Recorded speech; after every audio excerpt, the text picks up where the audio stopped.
సోదరులందరికీ కూడా మన ప్రభువైన యేసుక్రీస్తు నామములో నా ప్రత్యేకమైన తెలియజేస్తున్నాను. ముఖ్యంగా 7 సంవత్సరాలు వివాహ జీవితంలో మనం కాపాడి భద్రపరిచి చక్కని బిడ్డలు ఇచ్చి గర్భఫలాన్ని ఇచ్చి ఈ దినం వరకు వారిని సజీవులుగా ఆయన కృపా రెక్కల కింద కాపాడినటువంటి ఆ యొక్క యవ్వన దంపతులు మేటర్స్ గారిని బట్టి తన భార్య సంధ్యాన్ని బట్టి కూడా ప్రభుత్వం ఉన్నాను. వారికి కూడా ప్రత్యేక వందనాలు తెలియజేస్తూ ఉన్నాను. ఈ సమయంలో కొన్ని నిమిషాలు మన వాక్యాన్ని ధ్యానంగా పరిశుద్ధ గ్రంథంలో నుండి 2వ సమూయేలు గ్రంథము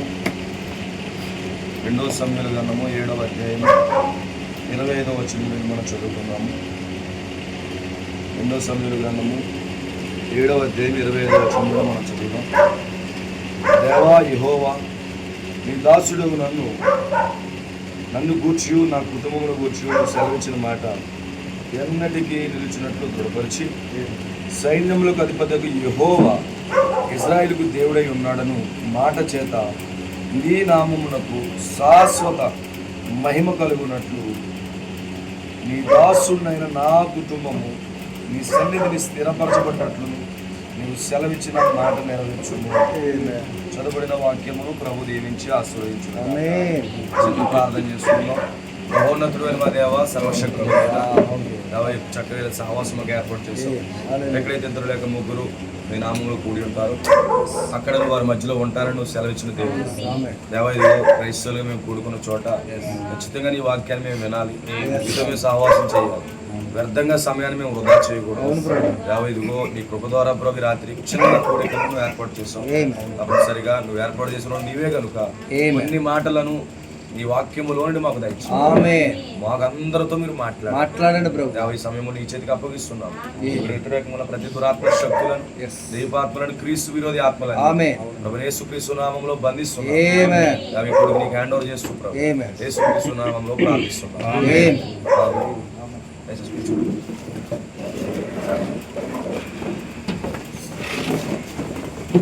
దేవుడికి మహిమ కలుగును గాక. అందరినీ కూడా ప్రభు దీవించి ఆశీర్వదించును గాక. ప్రవక్త విలియం బ్రాన్హామ్ గారు వాడబడిన దుప్పుడైన వర్తమానంలో ఆయన ఒక ఫ్యామిలీ కోసం మాట్లాడుతూ రైట్ ఫ్యామిలీ అనమాట, brother right and sister right, వారు వివాహ వార్షికోత్సవం అనేది గోల్డెన్ వెడ్డింగ్ యానివర్సరీ అన్నారు, అంటే సిల్వర్ జూబ్లీ అంటారు అనమాట. 50వ వివాహ వార్షికోత్సవానికి అన్నాడు ప్రవక్త. నేను వెళ్తున్నాను, వారు నన్ను ఆహ్వానించారు విందు కొరకు అని చెప్పేసి ప్రవక్తకు జ్ఞాపకం చేస్తున్నాను.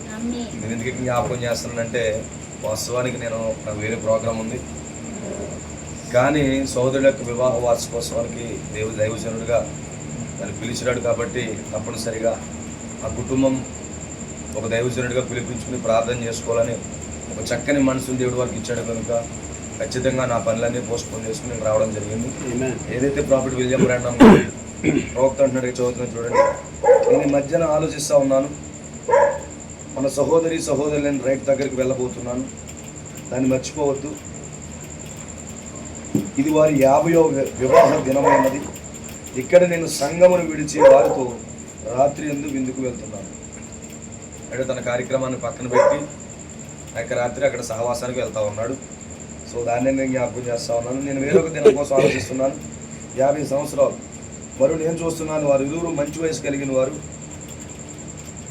నేను అనుకున్నాను, అవును నాకు 47 సంవత్సరాల వయసు, నేను పుట్టుటకు 3 సంవత్సరాల ముందు వారు వివాహం చేసుకున్నారు. అంటే ఎవరు వివాహానికి వెళ్తున్నాడంటే ఇంకా విలియం బ్రాన్హామ్ గారు పుట్టలేదు.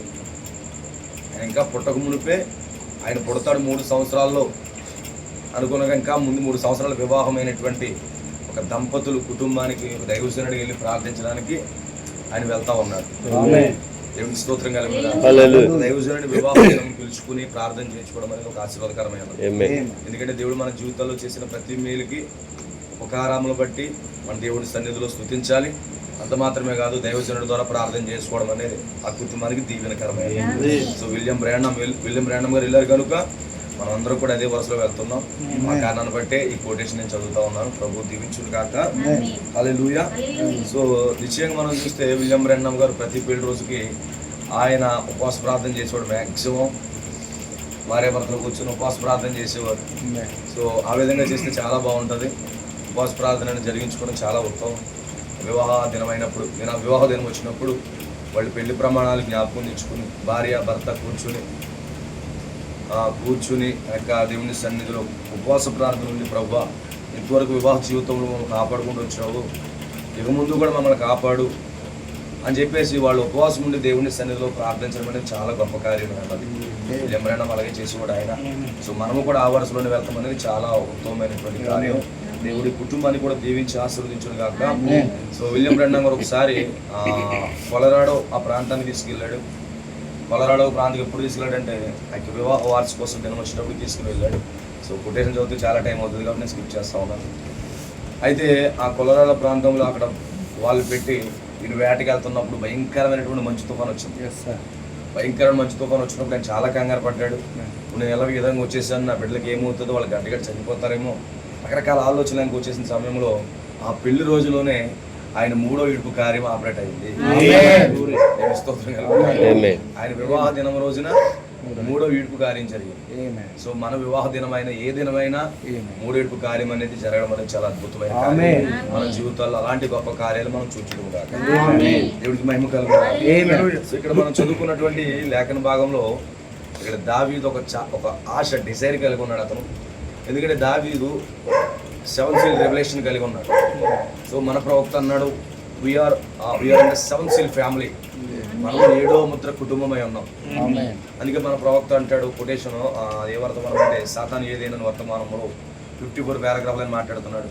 భూమి మీద ఆయన కుటుంబంగా మనం పిలవబడుతున్నాం అన్నాడు. సో ఆయన 7వ ముద్ర అయితే మనము కూడా 7వ ముద్ర అయ్యాం. సో మనం ఆయన కుటుంబంలో పాలి భాగస్వామై ఉన్నాం. ఇప్పుడు ఈ భూమి మీద ఆయన కుటుంబంగా మనం నడుస్తూ ఉన్నాం, తిరుగుతూ ఉన్నాం. We are in the family of God.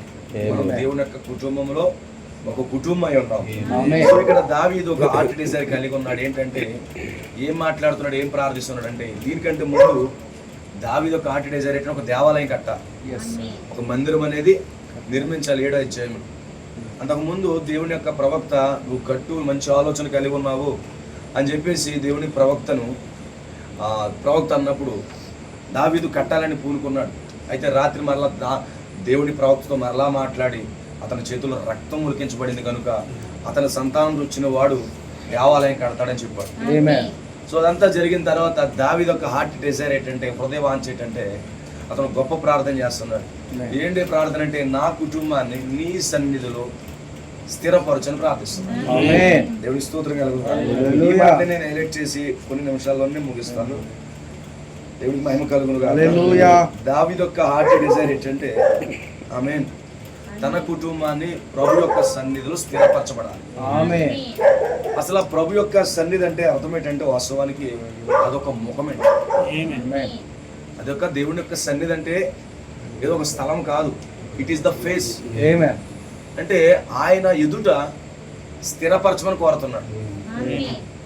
అంటే అదే హీబ్రూలో ఏం మాట్లాడుతుంటే ప్యానిమ్ అంటే ఫేస్ అని అర్థం. అంటే ప్యానిమ్ అంటే ప్రెజెన్స్ అనగా దేవుని యొక్క సన్నిధి అనగా ఇంగ్లీష్లో ప్రెజెన్స్ అనేది హీబ్రూ మాట ఏంటంటే ప్యానిమ్ అంటే దేవుని యొక్క ముఖం. తర్వాత ఇంకో మాట అంటున్నాడు, స్థిరపరచమంటున్నాడు. ఎస్టాబ్లిష్ అనే పదానికి అర్థం ఏంటంటే ప్రిపరేషన్. దాన్ని కోనెన్ అన్నాడు హీబ్రూలో, కోనెన్ అన్నమాట అర్థం. దాన్ని preparation, make a firm, setup, fix, ఇలా కొన్ని అర్థాలు ఉన్నాయి.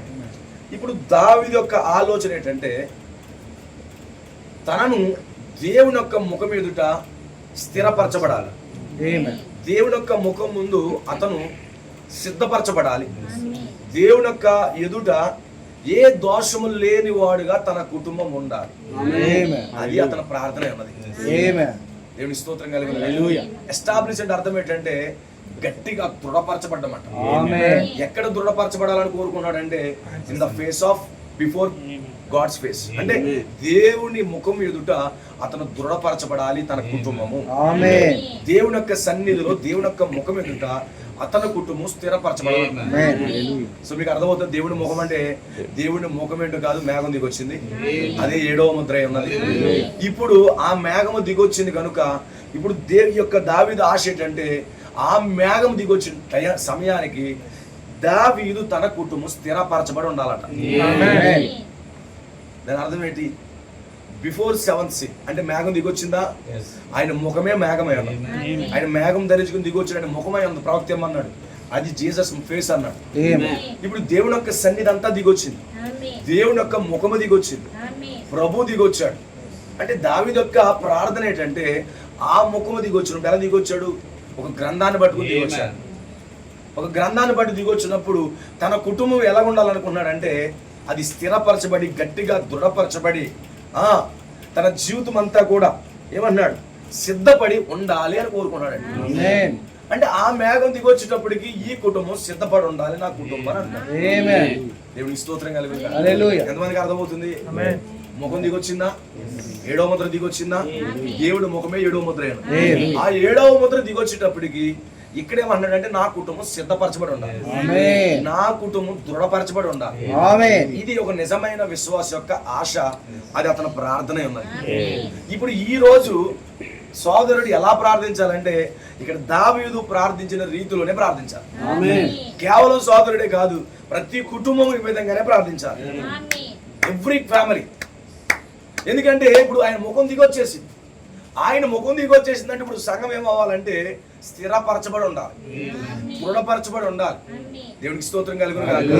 ఎందుకంటే అతను తెలుసు, దావీదుకు తెలుసు, ఎప్పుడైతే ఆ సాయంకాలం వేళ న్యాయాధిపతి, నీతిగల న్యాయాధిపతి దిగొస్తున్నాడో ఆ దేవుని యొక్క సన్నిధిలో నిలబడేటటువంటి స్థితి ఆదామవలకి లేదు. ఎందుకంటే వాళ్ళు స్థిరం అంతా పోగొట్టుకున్నారు, వాళ్ళు ఒక స్ట్రాంగ్నెస్ పోగొట్టుకున్నారు, వాళ్ళు దృఢంగా ఉండే ఆత్మీయ స్థితిలో. ప్రభు దిగొచ్చేటప్పటికి వాళ్ళు ఎంత మాత్రం ఆ యొక్క జంకు బెంకు ఏమీ లేదు, చాలా బలంగా ఉన్నారు, చాలా శక్తితో నింపబడి ఉన్నారు. వాళ్ళు ప్రతిరోజు ఆ మేఘం ఆయన ముఖం దిగొచ్చేటప్పటికి వీళ్ళు పరిగెత్తుకుంటూ వెళ్ళేవారు. ఏ భయము వారి జీవితాల్లో లేవు. ఆయన వచ్చేటప్పటికి వీళ్ళు సిద్ధపరచబడిపోయిండేవారు. సాయంకాలం ప్రభు దిగొస్తాడు, ఈవినింగ్ టైం దిగొస్తాడు. దేవుడి స్తోత్రం కలుగును. సాయంకాలం వేళ ప్రభు వస్తాడు అనే సంగతి వీళ్ళు తెలిసినప్పటికీ వీళ్ళు స్ట్రాంగ్ గా సిద్ధపడి ఉండేవారు, ఎస్టాబ్లిష్ అయి ఉండేవారు. ఆ కుటుంబం స్థిరపరచబడిపోయి ఉండేది. ఆ యొక్క దేవుడు దిగొస్తాడు అనే సమయానికి. కానీ ఒక రోజు ఏమైంది? వారి యొక్క దృఢత్వాన్ని పోగొట్టుకున్నారు, వారి యొక్క స్థిరత్వాన్ని పోగొట్టుకున్నారు, వారికి ఉన్నటువంటి సిద్ధపాటుని పోగొట్టుకున్నారు. వాళ్ళు సిద్ధపడలేకపోతున్నారు. మేఘం దిగొచ్చేసింది, వీళ్ళు సిద్ధపడలేకపోతున్నారు. ప్రభు దిగొచ్చేసాడు, వీళ్ళు సిద్ధపడలేకపోతున్నారు. అర్థమవుతుంది చెప్పేది? ప్రభు దిగొచ్చేసాడా? ప్రతిరోజు వచ్చేవాడు, వీళ్ళు సిద్ధపడి వచ్చేవాడు. అది ఎస్టాబ్లిష్డ్ ఫ్యామిలీ అది. కానీ వన్ డే, ఒక రోజున ప్రభు దిగి వచ్చినా కానీ వీళ్ళు సిద్ధపడలేరు. ప్రభు దిగొచ్చేసినా కానీ వీళ్ళు సిద్ధపడలేరు. అందుకే ఆ ప్రభు దిగి వచ్చిన తర్వాత ఆయన వెతుక్కున్నాడంట. ఏరి నా సన్నిధిలో వీళ్ళు కనబడట్లేదేంటి, నా ముఖం ముందు వీళ్ళు కనబడట్లేదేంటి, ఏం జరిగిందా, నా సన్నిధిలో ఈ కుటుంబం కనబడట్లేదేంటి అని దేవుడు చూస్తున్నాడా. దేవుడి స్తోత్రం కలుగును. ఈ రోజు కూడా అదే దేవుడు మేఘము దిగొచ్చిన తర్వాత ఆయన సన్నిధిలో ఉన్నట్టు సన్నిధిలో రావాల్సిన కుటుంబాల కొరకు ఎదురు చూస్తున్నాడు. ఆ రోజు ఏం చేశాడు, ఈ రోజు అది చేస్తాడు ఆయన. ఆ రోజు 7వ ముద్రతో దిగొచ్చిన బలిష్ఠుడు దూతగా వెతుక్కున్నాడు అని ఫ్యామిలీ ఎక్కడ ఉందని. ఈ రోజు కూడా 1963 దిగొచ్చాడు, ఆయన ఫ్యామిలీ కొరకు ఆయన వెతుక్కుంటున్నాడు. దిగొచ్చేటప్పటికి ఎక్కడ ఉన్నారు? వాళ్ళు చెట్ల చోట్ల ఉన్నారు, దాక్కున్నారు, భయంతో ఉన్నారు. గట్టి దృఢత్వం పోయింది, ఆత్మస్థితి బలహీనమైపోయింది. వాళ్ళు చాలా దుఃఖముఖులు అయిపోయారు, చాలా వీక్ అయిపోయారు. దేవుడి ముఖం మీద నిలబడలేకపోతున్నారు. వాళ్ళు దేవుని ఎదుట నిర్దోషులుగా నిలబడలేకపోతున్నారు, నిరపరాధులుగా నిలబడలేకపోతున్నారు. కానీ ప్రతిరోజు కూడా నిర్దోషులుగా నిరపరాధులుగా వాళ్ళు నిలబడేవారు. ఎఫెసీ పత్రిక 1:4 ప్రకారంగా ఎట్లనగా తన ప్రియుని దానికి ఉచితంగా మనకు అనుగ్రహింపబడిన కృపా మహిమకు కీర్తి కలిగినట్లు, ఆయనకి మహిమ వచ్చినట్లు ప్రతిరోజు కూడా ఆయన ముందు నిర్దోషులుగా నిరపరాధులుగా పాపము లేని వారిగా నిలబడేవారు. ఎప్పుడైతే ఒక కుటుంబము నిర్దోషిగా నిరపరాధులుగా ప్రభు యొక్క సన్నిధిలో నిలబడుతున్నారో అప్పుడు ఆయన మహిమ వస్తుంది ఆయనకి. ఎప్పుడు మహిమ పొందుకున్నాడు యేసు ప్రభు వారు? ఎప్పుడు మహిమ పొందుకున్నాడు ఆయన గొప్ప ఎలోహిం అక్కడికి వచ్చి అంటే ఒక కుటుంబము నిర్దోషులుగా నిరపరాధులుగా ఆ ప్రభు యొక్క సమ్ముఖంలోకి వెళ్ళినప్పుడు ఆయన మహిమ పొందేవాడు. అంటే దావీదు చాలా లోతైన ప్రార్థన చేస్తున్నాడు అక్కడ. మనం సాధారణంగా అనుకుంటున్నామేమో, వెరీ డెప్త్ ప్రేయర్, చాలా లోతైన ప్రార్థన చేస్తున్నాడు. వాళ్ళు నిరపరాధులుగా నిర్దోషులుగా. చదవండి ఎఫెసీ పత్రిక 1:3 ఏం చదువుతాడు? ఎట్లనగా తన పురిని యందు తాను ఉచితంగా మనకు అనుగ్రహించిన తన కృపా మహిమకు కీర్తి కలిగినట్లు, ఆయనకు మహిమ వచ్చినట్లుగా తన చిత్త ప్రకారమైన తన దయా సంకల్పం చెప్పున యేసుక్రీస్తు ద్వారా మనల్ని కుమారులుగా స్వీకరించుటకై మనలను ముందుగా తన కోసం నిర్ణయించుకుని మనము తన ఎదుట, తన ముఖము ఎదుట, తన ముఖము ఎదుట పరిశుద్ధులము నిర్దోషులమై ఉండవలనని. ఆయన ముఖం మీద ఎలా ఉండాలి? పరిశుద్ధులము నిర్దోషులము నిరపరాధులుగా ఉండాలి. ఆ కారణాన్ని బట్టి దేవుడు ఎన్నుకుంటా. ఇప్పుడు ఎప్పుడైతే ఆ కుటుంబం అలా నిలబడుతుందో దేవుడికి ఎప్పుడు మహిమ వచ్చేదట. మీకు అర్థమవుతుందా? ఒక దేవుని కుమారుడు, దేవుని కుమార్తె ఎప్పుడైతే పరిశుద్ధులుగా నిర్దోషులుగా ప్రభు ఎదుట అనగా ఆయన ముఖము ఎదుట నిలబడుతున్నారు, అప్పుడే దేవుడికి మహిమ వస్తుంది. ఇప్పుడు మహిమ వస్తా చెప్పండి నాకు. బైబిల్ ఏం చెప్తుంది తెలుసా? అంటే ప్రతిరోజు కూడా ఆదాము అవ్వలు ఎస్టాబ్లిష్ అవుతున్నారు, సిద్ధపడిపోతున్నారు, దృఢపరచబడుతున్నారు, పరిగెత్తుకుని వెళ్ళిపోతున్నారు. ఎక్కడికి? మేఘం దిగి వస్తా ఉంది, బలిష్ఠుని దోత దిగి వస్తా ఉన్నాడు. ఆదాము అవ్వలు 7వ మొదటి దిగి వస్తా ఉంది. ఆదాము అవ్వలు సిద్ధపరచబడిపోయి ఆయన ముందు నిర్దోషులుగా ఉన్నాం. మేము ఏ సాతాను ముట్టుకోలేదు, మమ్మల్ని ఏ సర్పం మమ్మల్ని తాకలేదు, ఏ సింహం ముట్టుకోలేదు, ఏ రోగం మాలో లేదు, ఏ అపిత్రం మాలో లేదు. చూసావా తండ్రి అనేవారంట భార్య భర్తలు ఇద్దరు. ఎస్, మీరు నాకు మహిమ తీసుకొచ్చిన కుటుంబం మీరు. హల్లెలూయా. మీ వల్ల నేను మహిమను పొందుతున్నాను. ఆమేన్. Yes my son, yes my daughter. ఎప్పుడు వాళ్ళు నిర్దోషులుగా పరిశుద్ధులుగా నిలబడతారు. ఆమేన్. నిర్దోషులుగా పరిశుద్ధులు ఆయన ముఖం ఎదుట నిలబడుతున్నప్పుడు ఆమె ఆయన మహిమ పొందుతా ఉన్నాడు. దేవుడికి స్తోత్రం కలుగును గాక. కానీ ఫైన్ మార్నింగ్ ఏం జరిగింది? ఫైన్ ఈవినింగ్, ఒక సాయంకాల సమయంలో ఏం జరుగుతా ఉంది? ఆమె ఆయన ముఖం దిగి వచ్చేసి బలిష్టంతో దిగి వచ్చేసాడు ఏదో దాంట్లో. కానీ ఆయన దిగి వచ్చిన ఆయన ముఖం ఎదుట వారు కనబడతారు, ఆ కుటుంబం కనబడతారు. ఆమె ఎందుకంటే వీళ్ళు పరిశుద్ధత పోగొట్టుకున్నారు, వాళ్ళు నిర్దోషత్వాన్ని పోగొట్టుకున్నారు. పరిశుద్ధత నిర్దోషత్వం వాళ్ళు పోగొట్టుకుని ఆయన ఎదుట నిలబడలేకపోతున్నారు. మీకు అర్థమవుతుందా? ఆ కుటుంబం రాలేకపోతుంది, ఆ కుటుంబం ఆయన ముందుకు రాలేకపోతుంది. 7వ మొదలు దిగొచ్చాయి, బలిష్టంతో దిగొచ్చాడు. కానీ వీళ్ళకు ఉన్నటువంటి దృఢత్వం పోయింది, ఆత్మీయస్థితి పోయింది, వీళ్ళ సిద్ధపాటు పోయింది. ఆమె వీళ్ళ సిద్ధపాటు పోయింది, వాళ్ళు ఎదురు చూపులు పోయాయి. ఇంతకుముందు ఎదురు చూపు చూసేవారు, ఇప్పుడు ఎదురు చూడవలసిన పని లేదు. దేవుడికి స్తోత్రం కలుగును. ఎదురు చూపు పోయింది, చాలా దుఃఖాముఖులైపోయి ఉన్నారు వాళ్ళు. ఆయన దిగొచ్చేసినప్పటికీ వాళ్ళు ఇంకా కూడా ఎక్కడ చెట్లు చాటున అక్కడ ఎక్కడ దాక్కుంటా ఉన్నారు. హల్లెలూయా. వాళ్ళు దాక్కుంటా ఉన్నారా? What is the reason? వాళ్ళకున్న పరిశుద్ధత పోయింది, వాళ్ళకున్న నిర్దోషత్వం పోయింది. కానీ దేవుడు ఎందుకు అనుకున్నాడు? భూమికి పునాదులు వేయబడక మునిపే, జగత్తుకు పునాది వేయబడక మునిపే ప్రేమ చేత క్రీస్తులు మనలను ఆయన ముఖము ఎదుట, ఆ మేఘము ఎదుట, ఆ బలిష్ఠుడైన దూత ఎదుట, ఆ గ్రంథము ఎదుట నిర్దోషులుగా నిలబడడానికి ఎలాగా? ఒకరు కాదు, ఇద్దరు. ఆదాముకి అవకాశం ఉంది, ఒకటి నిలబడే అవకాశం ఉంది. ఆమేన్. హల్లెలూయా. ఒకటి వెళ్ళే అవకాశం ఉంది. ఒకటి వెళ్ళినా కూడా అతను అపవిత్రుడైపోతాడు. ఎందుకంటే తన భార్య లేకుండా అతను పరిపూర్ణుడు కాదు. ఖచ్చితంగా తన భార్య ఉండాలి. నేనే తప్పు చేయలేదు, నేనే పాపం చేయలేదు కాబట్టి నేను ప్రభు సన్నిధికి వెళ్ళిపోతాను అని ఆదాము అనుకున్నా అతను అసంపూర్ణుడే. ఎందుకంటే ఆమె తన భార్య లేకపోతే అతను అసంపూర్ణుడు. తన భార్య స్థితిలోకి వెళ్ళేవారు నువ్వేం చేసావు అని అడుగుతాడు. అవునా? నువ్వు రెస్పాన్సిబిలిటీ ఎందుకు ఇవ్వలేకపోయావు అడుగుతాడంటారా? దేవుడికి స్తోత్రం కలుగుతాడు. ఇప్పుడు ఏమైంది? తన భార్యతో పాటు అతను కూడా చెట్టు చోటుకెళ్ళాడు. బలిష్ఠుడైన దూత ఎదుటికి రావాల్సిన దానికి బదులుగా చెట్లు చోటున్నారు. 7th seal కుటుంబంలోకి రావాల్సిన బదులుగా బయట ఉన్నాడు. ఆయన దిగి వచ్చేవాడు మేఘంతో కప్పేసేవాడు. అవునా? మేఘంతో కప్పేవాడా? మేఘంతో కప్పేసేవాడా? ఈ రోజు మన కుటుంబాలు మేఘంతో కప్పబడాలంటే ఇప్పుడు ఆయన ఎదుడికి నిర్దోషులుగాను పరిశుద్ధులుగాను రావాలి. ఒకరోజు కోరాహు, దాతాను, అభిరాముల కుటుంబాలు ఉన్నాయి. వాళ్ళు మేఘముల్లో నుండి బయటికి వెళ్ళారంట. ఎందుకంటే ఇశ్రాయేలు ప్రజలు అగ్ని స్తంభం కింద, మేఘ స్తంభం కింద నడిచేవారు. అవునా? ఒక మేఘముల వారి కుటుంబం, అగ్ని స్తంభముల వారి కుటుంబం, పరలోక సంబంధమైన తండ్రితో పాటు వాళ్ళ కుటుంబంలో సభ్యులే ఉన్నారు.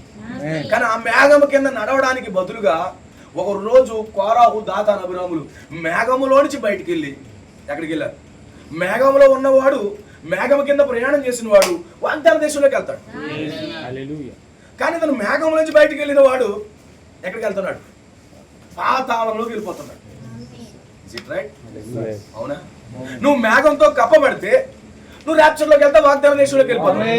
కానీ ఈ వ్యక్తి అంటే ఏం చేశాడు? మేఘములో నుంచి బయటకు వెళ్ళి అతను పాతాళంకి వెళ్ళిపోయాడు. ఆ కుటుంబం మీద దేవుడికి కనికరం వెళ్ళదట. ఆ కుటుంబం దిగిపోతుందండి, అంతే. ఆమె ఎంతవరకు దిగిపోతుంది? లోతట్టు ప్రాంతానికి, పాతాళంకి అడుగు భాగాన్ని దిగిపోతుంది. కానీ ఏ కుటుంబం అయితే మేఘంతో కప్పబడుతుందో ఆ కుటుంబం వాగ్దాన దేశంలోకి వెళ్తాం. స్తోత్రం కలుగుతుంది. ఒక రోజు సంఖ్యాకాండంలో వాళ్ళు ఏం చేస్తున్నారు? మేఘము కింద నుండి ఎక్కడికి వెళ్ళారు? బయలుపోయేరు దగ్గర ఉన్నటువంటి పండక్కి వెళ్ళారంట వాళ్ళు. ఎవరో కొంతమంది బయలుపోయేరు యొద్ద నుండి బయలుపోయేరు వద్దకు మేఘం కింద నుంచి వెళ్ళిపోయారంట వాళ్ళు. అవునా? వాళ్ళు ఎక్కడ ప్రయాణం? వాళ్ళ సరిహద్దు ఏంటి? వాళ్ళు దేని కింద నడవాలి? మేఘం కింద నడవాలి. మేఘం బయటకు కాలు వేయకూడదు. అవునా? మేఘాన్ని కానీ అగ్ని స్తంభాన్ని కానీ బయటకు కాలు కూడా వేయకూడదు. బట్ 20,000 మంది ఎక్కడికి వెళ్ళారు?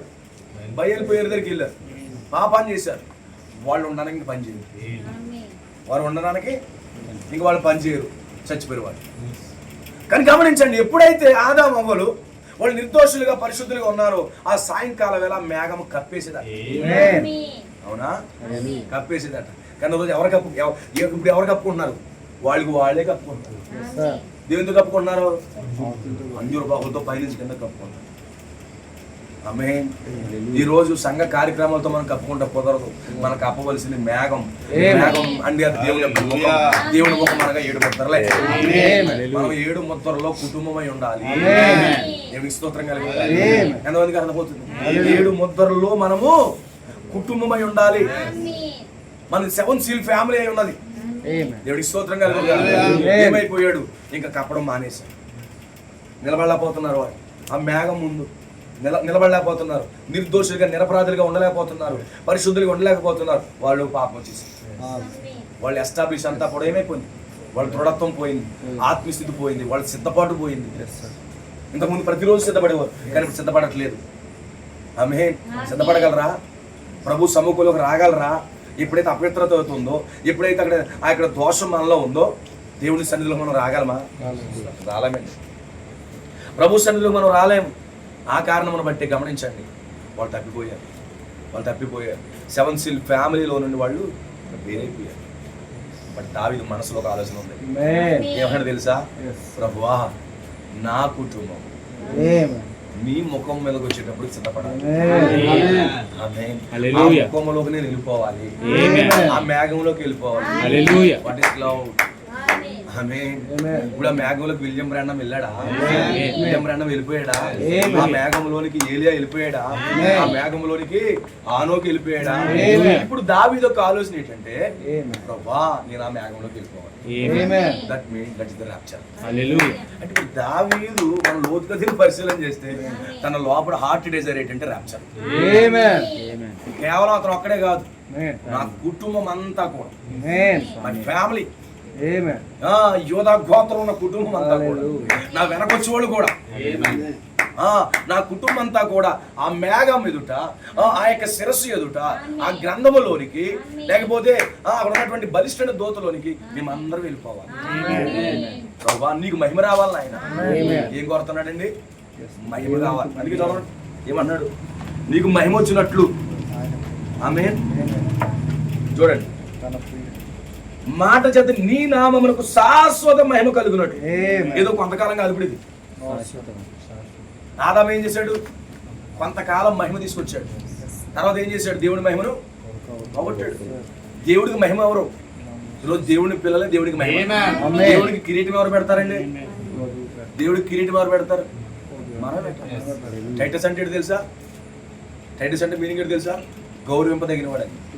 ఇప్పుడు దేవుడిని ఏం చేయాలి తెలుసా? తన భార్యతో ఇద్దరు కలిసి దేవునికి కిరీటం పెట్టాలి. అంటే మహిమను తీసుకురావాలి. తన కుటుంబం వెళ్ళి మహిమను తీసుకురావాలి. అర్థమవుతుందండి మీకు? ఆమేన్. కానీ ఇక్కడ ఆదాము కొంతకాలమే దేవుడికి మహిమ తీసుకొచ్చాడు, ఆగిపోయింది. బట్ ఇక్కడ దావీదు యొక్క ఆశ ఏంటో తెలుసా? నీకు మహిమ కొంతకాలం కాదు, శాశ్వత కాలం. That is the bride desire. వధువు యొక్క ఆశ ఏంటో తెలుసా? దేవునికి ఏదో కొంతకాలం మహిమ కాదండి, శాశ్వత మహిమను తీసుకురావాలి.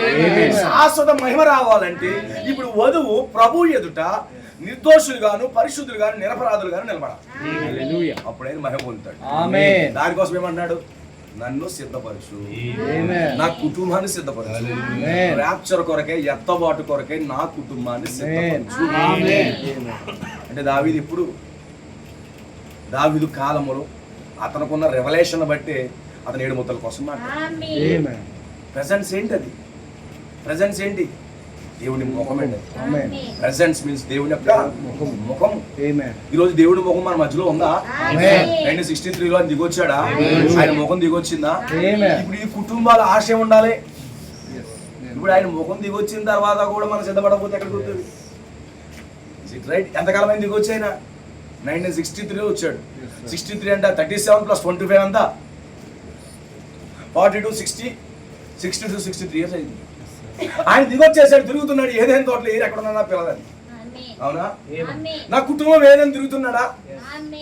ఇప్పుడు 1963లోనే దిగొచ్చి ఇప్పుడు నా కుటుంబం ఎక్కడ ఉందని తిరుగుతున్నాడు. ఎక్కడున్నా కుటుంబం?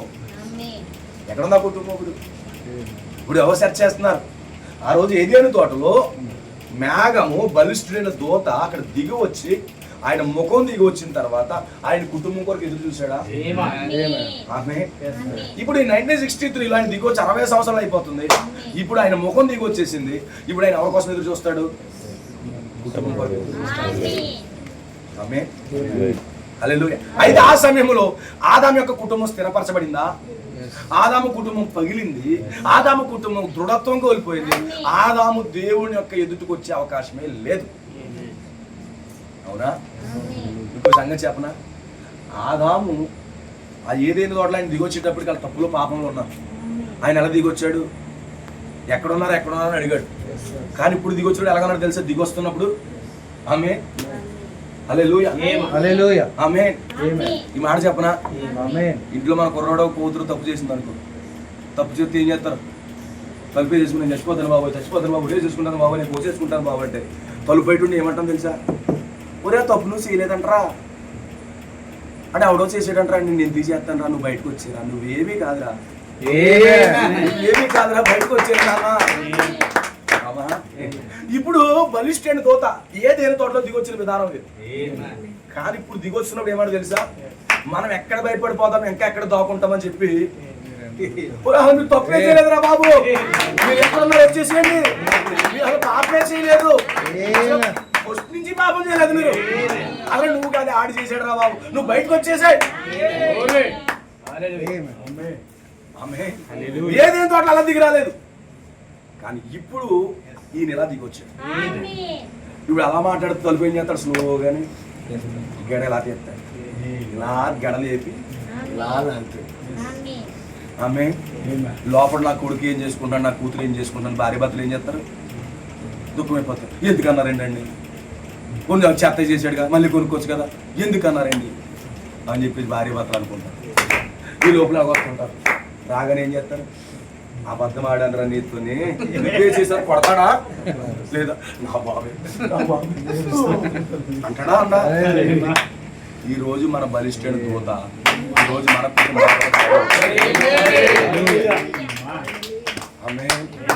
ఇప్పుడు నీ కుటుంబం, నీ భార్య, నీ పిల్లలు అందరూ ప్రభు సన్నిధిలో నిత్యము ఉండడమే ఆయనకి మహిమ. అవునా? అక్కడ పాపము, అవునా? పాపం ఉంటే ఏం చేశాడు? వాళ్ళు తీర్పులు తీసేసి రక్తం పెట్టేసి నీ బట్టలు వేసేసి పంపేశాడు. ధర్మశాస్త్రం తీసుకొచ్చాడు, అప్పుడు అలాగే చేశాడు. అవునా? యేసుక్రీస్తు రక్తం పెట్టాడు, అప్పుడు అలాగే చేశాడు. కానీ ఇప్పుడు అలా కాదు. ఇప్పుడు ఇంకా అలాగేం కాదు. ఇంకా డైరెక్ట్ ఊరే నువ్వేం చేసావు అని రా, నువ్వెందుకు దాక్కున్నావు, నువ్వు తప్పు ఎక్కడ చేసావు. ఆమె హల్లెలూయా. ఇంకా అలాగంటే ఎలా ఉంటుంది తెలుసా? నేను హీరోని రాస్తాడు. ఇప్పుడు ఎలా రావాలి తెలుసా? ప్రభు సన్నిధిలోకి అలాగే రావాలి. ఆమేన్. హల్లెలూయా. దావీదు కాలంలో అయితే అంత రెవల్యూషన్ లేదు, కానీ ఇప్పుడు మన కాలంలో మోర్ రెవల్యూషన్ దేవుడు మనకి ఇచ్చాడు. ఆమేన్. హల్లెలూయా. నీకు ఎలాంటి డిజైర్ ఉండాలి తెలుసా? ఆమె వాళ్ళు నిర్దోషులు నిరపరాధులు అవడానికి ఏం చేసేవాడు? ఏటేటా గొర్రె పిల్ల వధించి, సరిగా వధించాలి, మళ్ళీ వధించకపోతే క్యాన్సల్ చేస్తాడు. ఎంత స్ట్రిక్ట్ అంటే వాళ్ళకి దావీదికి, మీరు చదువుకోండి లేవియాకాండ 17 అధ్యాయం అనుకుంటా, ఎంత స్ట్రిక్ట్ అంటే ఒకవేళ తొందరగా శమట గారు వచ్చేటంటే నువ్వు రిజెక్ట్ అంటాడు. అవునా? కానీ ఇప్పుడు అలా కాదు. ఇక్కడ ఇప్పుడు ఇక్కడ ఉన్నటువంటి బలియార్పణ అలా కాదు. ఆమె ఇది చాలా ఈజీ అయిపోయింది. దేవునికి స్తోత్రం కలుగును. ప్రభు నన్ను క్షమించు అని ముందుకెళ్ళిపోవడం. అక్కడ చాలా స్ట్రిక్ట్ బలియార్పణ, కానీ ఈరోజు అలా చేయలేదు. దేవునికి స్తోత్రం కలుగును. హల్లెలూయా. ఇప్పుడేమన్నాడు? అసలు మీరు తప్పే చేయలేదు అంటున్నాడు, మీరు పొరపాటే చేయలేదు అంటున్నాడు. ఇప్పుడు ఏం చేయాలి? కుటుంబాలు ఆయన ఎదుటికి పరిగెత్తుకుంటూ రావాలి. అతను నిర్దోషులుగా మార్చేది ఎవరు? గొర్రె పిల్ల రక్తము, మేకల రక్తం. ఇప్పుడు నిర్దోషిగా మార్చింది ఎవరు? ప్రభువైన యేసుక్రీస్తు రక్తం. ఆమె ఇప్పుడు ఏమన్నాడు? దావీదు ప్రార్థన ఏంటి? ప్రభువా నా కుటుంబం నీ యొక్క ముఖం ఎదుట పరిశుద్ధులుగా నిర్దోషులుగా మమ్మల్ని నిలబెట్టి. ఆమె మన పరిశుద్ధత నిర్దోషత్వం ఎలా వస్తుంది? ఆయన ప్రకటించిన దాన్ని బట్టి. అవునా? నేను కొట్టను నువ్వు తప్పు చేయలేదు అన్నప్పుడు ఏంటి? నువ్వు నిర్దోషం అయిపోయావు. అవునా? ఇక నిన్ను ఎవరంటారు? నువ్వు అప్పుడు వస్తున్నప్పుడే నువ్వు పరిశుద్ధుడు. ఆ లోపల కిటికీలో నుంచి నీకు చూసి మా డాడీ కూల్గా ఉన్నాడని చెప్పి తలుపు తీసేసినప్పటికే నువ్వు నిర్దోషం పరిశుద్ధుడు అయిపోవు. అవునా? నువ్వు వచ్చి ఆయన ఎదుటి నిలబడినప్పుడు ఆయనకి మహిమ వస్తా ఉంది. దేవుడికి స్తోత్రం కలుగుతుంది. అందుకే మనం 7వ ముద్రకి సిద్ధపడాలి. ఇప్పుడేమన్నాడు? నా కుటుంబాన్ని సిద్ధపరచు అంటున్నాడు. నువ్వు సిద్ధపడాలంటే ఏం చేయాలి? ఒక స్వరం వినబడాలి. స్వరం ఎక్కడి నుంచి వస్తుంది? ఆయన ముఖం దిగొచ్చినప్పుడు వస్తావు. దేవునికి స్తోత్రం కలుగుతుంది. సోదరుడా లేకపోతే నా కుమారుడా, నీ కుటుంబం తీసుకున్న ఎదుటికి రా. చాలా కాలమైంది నిన్ను చూసి. ఏం భయం ఎందుకు పడతావు? అసలు తప్పు చేయలేదు. నువ్వు ఎక్కడ తప్పు చేసావు? నువ్వు సిద్ధపడరా. నేను తప్పు చేయలేదా? నీ స్థాయి వచ్చేస్తాను, కడుక్కుని వచ్చేస్తానని చెప్పి నువ్వు ఎదురు నిలబడతావు. అవునా? ఇప్పుడు ఆ రోజుల్లో అది ఇప్పుడు వధువు దేవునికి శాశ్వత మహిమను తీసుకొచ్చింది. ఏ కుటుంబం అయితే ప్రభు ఎదుటికి నిర్దోషులుగా పరిశుద్ధులుగా ఎవరు వస్తున్నారు? ప్రవక్త అంటాడు, మనము పరిశుద్ధులు అవలేమంట, నిర్దోషులు కూడా అవలేమంట. మన ప్రవక్త అంటాడు నిర్దోషులము పరిశుద్ధులము కానే కానమాట.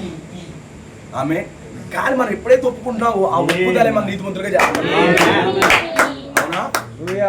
మనం పరిశుద్ధులు అవ్వలేదు. బట్ ఆ కాలింగ్ మనం విన్నప్పుడు, ఏ కాలింగ్? నువ్వు ఆది నుంచి తప్పు చేయలేదు, అది ఎక్కడి నుంచి వినబడుతుంది? దేవుని ముఖంలో వినబడుతుంది. ఆయన యొక్క సముఖంలో వినబడుతుంది ఆ మాట. నువ్వు నిజంగా విన్నావు అనుకో ఆ మాట. ఆమేన్. అదే 7 ఉరుములు స్వరం. అదే 7 ఉరుములు వాటి శబ్దాలు పలికినప్పుడు ఏమవుతుంది? ఆమేన్. వధువులో మార్పు వస్తుంది. 7 ఉరుములు వాటి శబ్దాలు పలికినప్పుడు వధువులో మార్పు వస్తుంది. ఇప్పుడు 7 ఉరుముల ద్వారా ఆ స్వరం అయిన తర్వాత ఆమె ఏమవుతుంది? సిద్ధపడుతుంది. ఇప్పుడు 7 ఉరుములు ఏం చేస్తున్నాయి? మనం సిద్ధపడుతున్నాయి. 7 ఉరుములు ఏముంది? తప్పు చేయలేని ఉంది, నువ్వు పాపం చేయలేని ఉంది. ఎవరు చెప్పారు? ప్రభువే చెప్పాడు. 7 ఉరుములు అసలు ఏంటి? నువ్వు ఆది నుంచి తప్పు చేయలేదనే స్వరమే 7 ఉరుములు. అవునా? ఇప్పుడు ఆ 7 ఉరుములు స్వరం అన్నప్పుడు వెలగొస్తున్నావు ఆయన దగ్గరికి, నిలబడతాం. ఇప్పుడు ఆ స్వరం విని నువ్వు సిద్ధపడాలి. ఆ స్వరమే నువ్వు వినాలి. ప్రతి ఫ్యామిలీ వినాలి. ఆమె ఆ రెవల్యూషన్ పొందుకుని ఇప్పుడు ఏమో తెలుసా? ప్రభువా నన్ను సిద్ధపరచు. దీని కొరకు ఆమె ఆ రోజు ఆదామావులు ఏ విధంగా అయితే మేఘంలోకి వెళ్ళిపోయారో ఇప్పుడు మనం మేఘంలోకి వెళ్ళిపోవాలి. ర్యాప్చర్. ఇప్పుడు ఏం చేశాడు ప్రభువైన యేసుక్రీస్తు వారు? ఒలీవ పర్వతం మీద ఆయన ఏం చేశాడు? ఆరోహణం వెళ్ళిపోతూ ఎవరు కమ్మేశారు? ఆయన్ని మేఘం కమ్మేశారు. ఇప్పుడు నిన్ను నీ భార్య ఇద్దరిని కూడా ఏం చేయాలి తెలుసా? ఆ మేఘం కమ్మేయాలి. నువ్వు మేఘం కమ్మేయాలంటే ఆ మేఘం చెప్పింది 7 ముద్రలు వచ్చాయి, 7 ఉరుములు స్వరం వినబడింది. ఆ స్వరం విన్న నీవు, ఆ 7 ఉరుముల శబ్దం విన్న నీవు నిన్ను, నీ కుటుంబాన్ని, నీ భార్య, నీ పిల్లల్ని సిద్ధపరచుకుని ఎస్టాబ్లిష్ చేసుకుని ఎక్కడ రావాలి? ఆయన ఎదుటికి రావాలి. ఆ ఎదుటికి నువ్వు వచ్చినప్పుడు ఏం చేస్తాడు తెలుసా? ఆయన వేగంలో కప్పేస్తాడు. That is your family rapture. ఆ విధంగా మీరు అందరూ ఉండాలని నా హృదయపూర్వకంగా కోరుకుంటూ ఈ కొన్ని మాటలు ముగిస్తా ఉన్నాను. ప్రార్థన చేసుకోండి. చిన్న ప్రార్థన.